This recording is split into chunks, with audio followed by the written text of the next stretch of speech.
Hello दोस्तों, कैसे हैं आप लोग। तो वीकेंड आ गया है और आज हम निकल चुके हैं एक ऐसी जगह की तरफ जिसे गुजरात का पॉम्पे भी कहा जाता है। रोड्स, व्यू, थोड़ा सा एडवेंचर भी मिलेगा। तो चलिए शुरू करते हैं। लेकिन दोस्तों, ये सिर्फ एक रोड ट्रिप नहीं है। आज हम उस मिट्टी पर राइड करेंगे जहां 10वीं सदी के राजपूतों और 15वीं सदी के सुल्तानों की कहानियां आज भी दीवारों में कैद हैं। हाईवे पे राइडिंग करने का मज़ा ही कुछ और है यार। और वेदर भी मस्त है। देखिए, एकदम फॉगी हो चुका है। आज का जो हमारा लोकेशन है पावागढ़, और सूरत से पावागढ़ का जो डिस्टेंस है वो लगभग 210-220 किलोमीटर है। तो टारगेट रहेगा आराम से 4.5-5 घंटे में पहुंचने का। अरे भाई साहब, ये तो कुछ ज़्यादा ही फॉग हो गया भाई। चलिए गाड़ी को थोड़ा स्लो ही रखा जाए। हैज़र्ड लाइट चालू कर दूँ। भाई साहब, वाइजर क्लीन करना पड़ेगा। ऐसा रहे तो भाई मज़ा ही आ जाएगा। ऑब्वियसली ये ज़्यादा टाइम तक नहीं रहेगा। 7:30-8 बजे तक तो सब साफ़ हो जाएगा और फिर आएगी कड़कती धूप।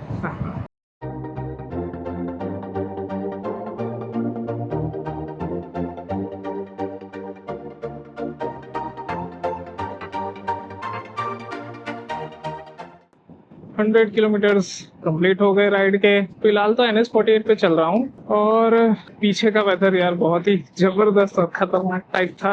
कुछ दिखाई नहीं दे रहा था। ऑलमोस्ट 25 to 30 किलोमीटर्स मैंने वैसे ड्राइव किया और अब देखिए भाई साहब, अब तो क्या मौसम हो गया है मस्त एकदम। अपना नेक्स्ट जो स्टॉप रहेगा वो गोल्डन चौकड़ी रहेगा।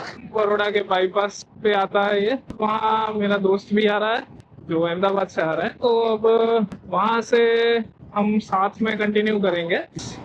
और 160 किलोमीटर्स कंप्लीट हो गए राइड के। फ्रेंड ऑलरेडी पहुँच गया है गोल्डन चौकड़ी पे। सो मैं भी बस पहुँच ही जाऊँगा 3-4 मिनट में।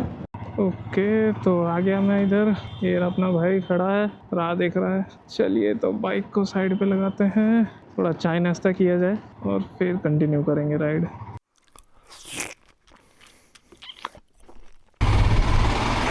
अब दोस्त है साथ में, चाय नाश्ता भी हो गया। बस 50 किलोमीटर्स दूर हैं हम पावागढ़ से।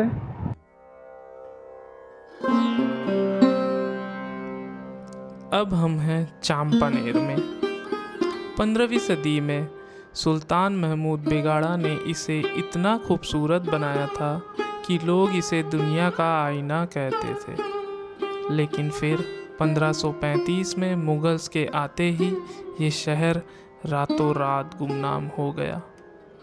ये जो कार्विंग्स आप देख रहे हैं, इन्हें हमारे लोकल गुजराती कारीगरों ने बनाया था। इसलिए इस मस्जिद में भी आपको मंदिर की झलक दिखेगी। इधर आने के बाद ऐसा लगता है जैसे वक्त थम सा गया है।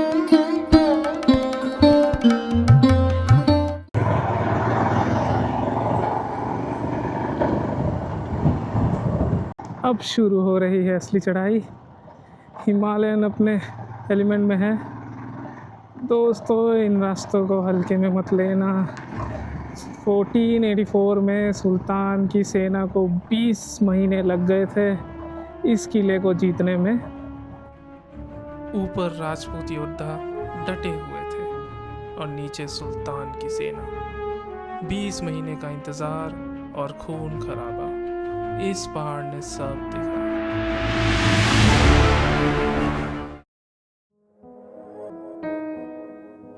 लेकिन किला सिर्फ तलवार से नहीं जीता गया।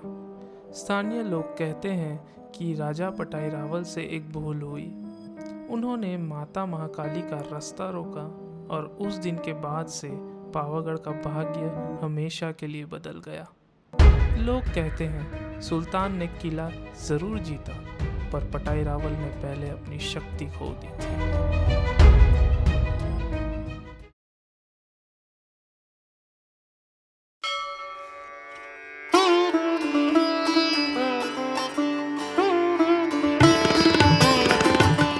लेकिन दोस्तों, पावागढ़ की असली पहचान इसकी ऊंचाई या इसका किला नहीं है।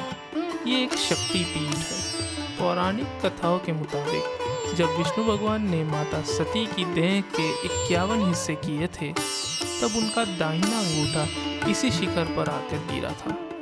इसलिए सदियों से ये पहाड़ गुजरात की आस्था का केंद्र रहा है। सुल्तान की सेना हो या राजपूतों की तलवार, सब इस दिव्य शक्ति के आगे हमेशा से झुकते आए हैं। तो दोस्तों, दर्शन हो गए और अब हम निकल रहे हैं घर के लिए। तो क्या पावागढ़ सिर्फ एक साधारण मंदिर दर्शन है? नहीं, ये एक टाइम मशीन है। नीचे 15वीं सदी की कला है और ऊपर सदियों पुरानी आस्था। सल्तनत मिट्टी में मिल गए, शहर खंडर बन गए, पर माता की ये ऊर्जा आज भी इस शिखर पर जिंदा है। ये सफ़र हमें सिखाता है कि जीत हमेशा श्रद्धा की होती है, कोई तलवार की नहीं। ब्रेक लिया जाए, बहुत भूख लग रही है। तो एक शॉर्ट ब्रेक हो गया, चाय और नाश्ता कर लिया। अब वापस चलते हैं घर की तरफ। तो अब अच्छी हवा चल रही है। दोपहर में तो यार ज़बरदस्त गर्मी थी।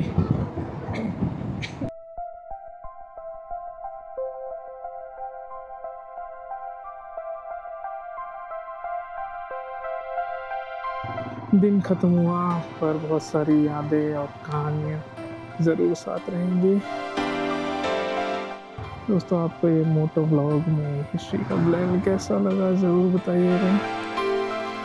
चलिए मिलते हैं अगले सफ़र में। जय माता दी।